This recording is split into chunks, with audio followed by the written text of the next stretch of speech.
প্রথম পাতে খাওয়ার জন্য পুঁটি মাছের চচ্চড়ি নিয়ে এসেছি। একদম ঝাল ঝাল, দারুণ কিন্তু।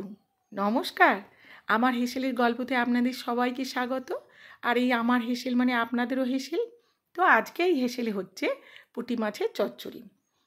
সবজি দিয়ে আমি করব, বাড়িতে যা যা সবজি থাকবে তাই দিয়েই কিন্তু হবে। তো আমি কী কী দিয়েছি, আলু দিয়েছি, ঝিঙে, বরবটি, বেগুন, এগুলো আমার ছিল। আর একটু দেব, আমি একটু পটল দেব, আর একটু মূলো দিয়েছি। যেগুলো সরু সরু সেগুলো হলো মূলো, আর এগুলো তো পটল চেনাই যাচ্ছে। তো এই সব সবজি দিয়ে আমি আর একটু মূলো দিলে বেশ ভালো হয় চচ্চড়িতে।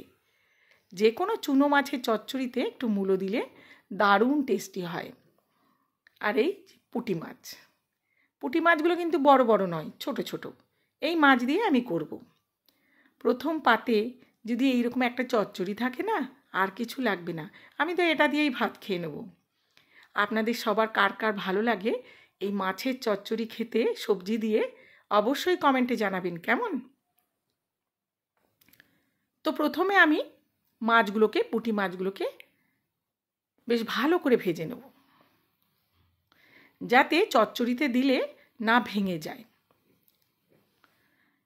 বেশ ভালো করে মুচমুচে করে ভেজে নেব। আমার ভিডিও যদি আপনাদের সবার ভালো লাগে, অবশ্যই লাইক অ্যান্ড কমেন্ট করে দেবেন, সাবস্ক্রাইব করে দেবেন এবং আমার পাশে থাকবেন। পারলে শেয়ারও করে দেবেন। যদি আপনাদের কোনো ভিডিও দেখার ইচ্ছা থাকে, অবশ্যই কমেন্টে জানাবেন। আমি সেই রান্নাটা দেখিয়ে দেব। কোনো রান্না যদি আপনাদের পছন্দ থাকে, অবশ্যই দেখাবার চেষ্টা করব। এইভাবে একদম মচমচে করে মাছগুলোকে আমি ভেজে নিয়েছি।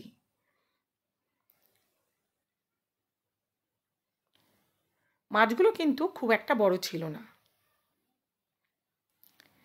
এবারে আমি যে তেলটা আছে ওই তেলটাতেই রান্না করব,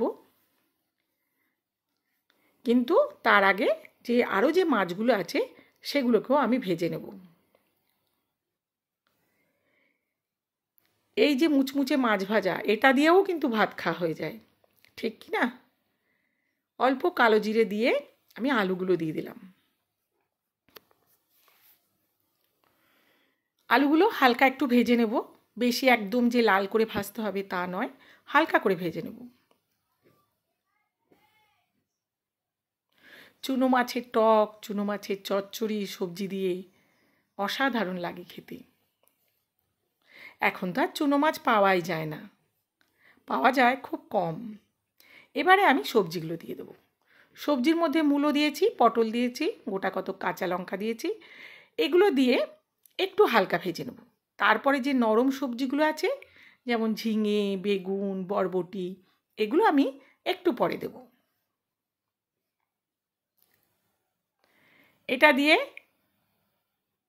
দিয়ে বলতে পটল আর মূলোগুলো দিয়ে একটু হালকা ভাজবো।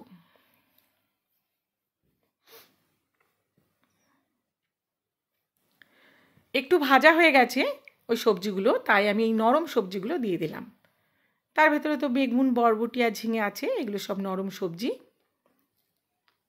সবাই জানে, আমি বলে দিচ্ছি, যেহেতু আমি রেসিপিটি দেখাচ্ছি তার জন্য আমি সব কিছু বলে দিচ্ছি, যাতে যারা নতুন তারাও করতে পারে।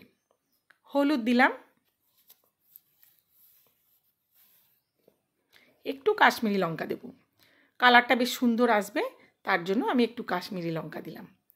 কাশ্মীরি লঙ্কা তো ঝাল হবে না, একটু চিলি ফ্লেক্স দিয়ে দিলাম। কাঁচা লঙ্কা আমি গোটা কত আগে দিয়েছি, যখন আমি আলু ভেজেছি তখন আমি গোটা কত কাঁচা লঙ্কা দিয়েছি। এবারে দিয়ে দিলাম নুন, স্বাদ মতো নুন। নুন, ঝাল এবং চিনি নিজেদের স্বাদ মতো অবশ্যই দেবেন। বেশ ভালো করে একটু নেড়েচেড়ে নিই, আর যেহেতু নুন দিয়েছি হালকা একটু জল বেরোবে। এবারে দিয়ে দেবো একটা ঢাকা। একটু জল বেরিয়ে বেশ মজে যাবে সবজিগুলো, তখন আবার একটু কষে নিতে হবে। ঢাকা খুলে আমি এবারে সবজিগুলো একটু কষে নেব।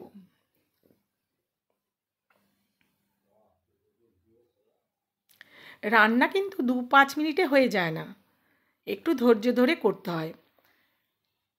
মশলা একটু কষানো, একটু সবজি ভাজা, এগুলো একটু ধরে ধরে করলে রান্নাটা কিন্তু সুন্দরই হয়। একটু চিনি দিলাম যেহেতু সব সবজি দিয়ে চচ্চড়ি, আর গোটা কতক টমেটো দিলাম, দিয়ে হালকা আবারও কষে নেব। সবজি কিন্তু বাড়িতে যা থাকবে তাই দিয়েই হবে। একটু বেগুনটা দিলে বেশ ভালো হয়, মাখা মাখা হয়।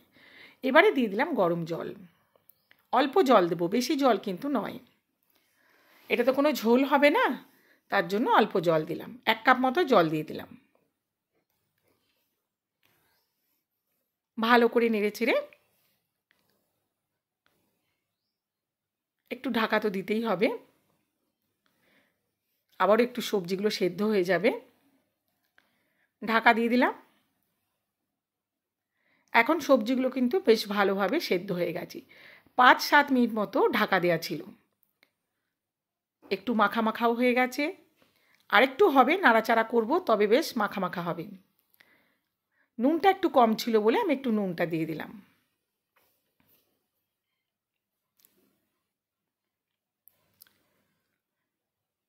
সবজি সেদ্ধ হয়ে গেলে বেশ মাখা মাখা হয়ে যায়, কিন্তু আমি বেশ ভালো করে নেড়ে ছেড়ে দিয়েছি যাতে বেশ মাখা মাখা হয়। এবারে আমি মাছগুলো দিয়ে দেবো। মাছগুলো শেষের দিকে দিতে হবে। একটা চামচও চলে গেছে, চামচটা ছিল, চামচটাও চলে গেছে রান্নায়।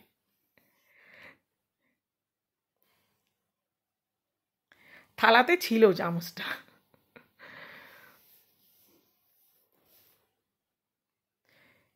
আমার তো দেখতে এত ভালো লাগছে। রান্নাটা অনেক দিন আগে হয়েছে, আমি তো এখন ভয়েস দিচ্ছি, কিন্তু আমার মনে হচ্ছে যে এখন একটু পেলে খুব ভালো হতো এই মাছের চচ্চড়ি।